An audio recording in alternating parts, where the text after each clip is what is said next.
നമസ്കാരം. ഒടുവിൽ പ്രണയത്തിനും പൂട്ടിട്ട് ട്രംപ്. കേട്ടാൽ അതിശയം തോന്നുമെങ്കിലും കാര്യം സത്യമാണ്.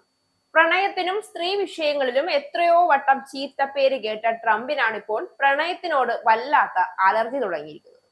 ട്രംപ് അധികാരത്തിൽ വന്നതിനു ശേഷം എന്തൊക്കെയാണ് അമേരിക്കയിൽ നടക്കുന്നതെന്നോ എന്തൊക്കെയാണ് മറ്റു ലോകരാഷ്ട്രങ്ങളിൽ ട്രംപ് നടത്തിക്കൂട്ടുന്നതെന്നോ ആർക്കും പ്രവചിക്കാൻ പോലും കഴിയാത്ത സ്ഥിതിവിശേഷമാണ്. നോക്കിയും കണ്ടുമൊക്കെ പ്രണയിച്ചില്ലെങ്കിൽ ട്രംപിന്റെ അമേരിക്കയിൽ പണി ഉറപ്പാണ്. പ്രണയത്തിനും കണ്ണും മൂക്കും ചെവിയും ഒന്നുമില്ല എന്നൊന്നും പറഞ്ഞിട്ട് യാതൊരു കാര്യവുമില്ല.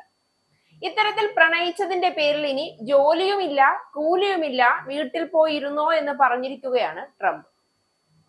ചൈനീസ് കമ്മ്യൂണിസ്റ്റ് പാർട്ടിയുമായി ബന്ധമുള്ള ചൈനീസ് യുവതിയുമായി പ്രണയബന്ധത്തിൽ ഏർപ്പെട്ടതിന് ചൈനയിൽ നിയോഗിച്ചിരുന്ന നയതന്ത്ര ഉദ്യോഗസ്ഥനെയാണ് വിദേശ സർവീസിൽ നിന്ന് പുറത്താക്കി യുഎസിലെ ഡൊണാൾഡ് ട്രംപ് ഭരണകൂടം ഉത്തരവ് പുറപ്പെടുവിച്ചിരിക്കുന്നത്. എന്താണെങ്കിലും കൊടും കുറ്റവാളിക്കും ജയിലിൽ പ്രേമലേഖനം അയക്കാൻ മുതിർന്ന ട്രംപിനോളം വലിയ തെറ്റാണോ ഈ പ്രണയമെന്ന് ആലോചിക്കേണ്ടിയിരിക്കുന്നു എന്നത് മറ്റൊരു വസ്തുത.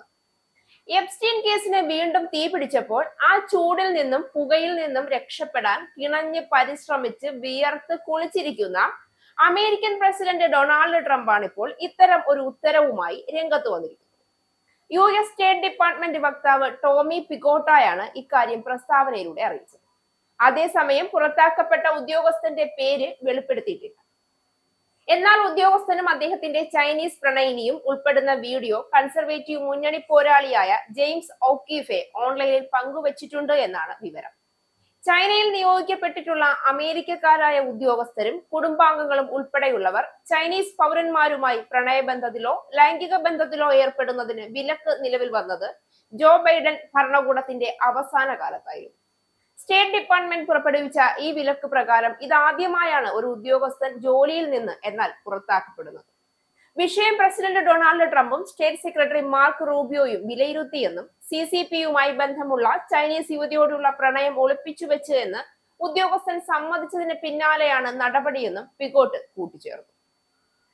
എപ്സ്റ്റീൻ കേസ് വിവാദം ശുദ്ധ തട്ടിപ്പാണെന്നും അതിന്റെ പിന്നാലെ നടന്ന് സമയം കളയരുതെന്നും പറഞ്ഞ് സ്വന്തം അനുയായികളെ പോലും വെറുപ്പിച്ച തെറ്റിദ്ധരിപ്പിച്ച പ്രസിഡന്റിന് പണി കിട്ടിയത് വാൾസ്ട്രീറ്റ് ജേണൽ പുറത്തുവിട്ട ഒരു പിറന്നാൾ ആശംസയോടെയായിരുന്നു.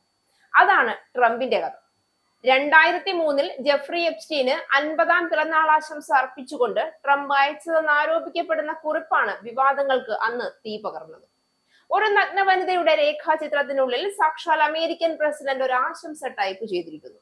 ഹാപ്പി ബർത്ത്ഡേ, ഓരോ ദിവസവും വിസ്മയകരമായ ഓരോ രഹസ്യമായിരിക്കട്ടെ. അതയച്ചതോ അമേരിക്കയിലെ കൊടും കുറ്റവാളിയായ തടവുകാരിക്കും. അമേരിക്കൻ പ്രസിഡന്റിന്റെ ഒക്കെ ഒരു ഗതികേട് നോക്കണേ. അതേ ട്രംപാണ് ഇപ്പോൾ പ്രണയത്തിന് പൂട്ടിടാൻ ഇറങ്ങി തിരിച്ചിരിക്കുന്നതെന്നോർക്കുമ്പോൾ ചിരിക്കണോ കരയണോ എന്നോർത്ത് ലോകം അമ്പരപ്പിലാണ് എന്ന് പറയാതെ വയ്യ.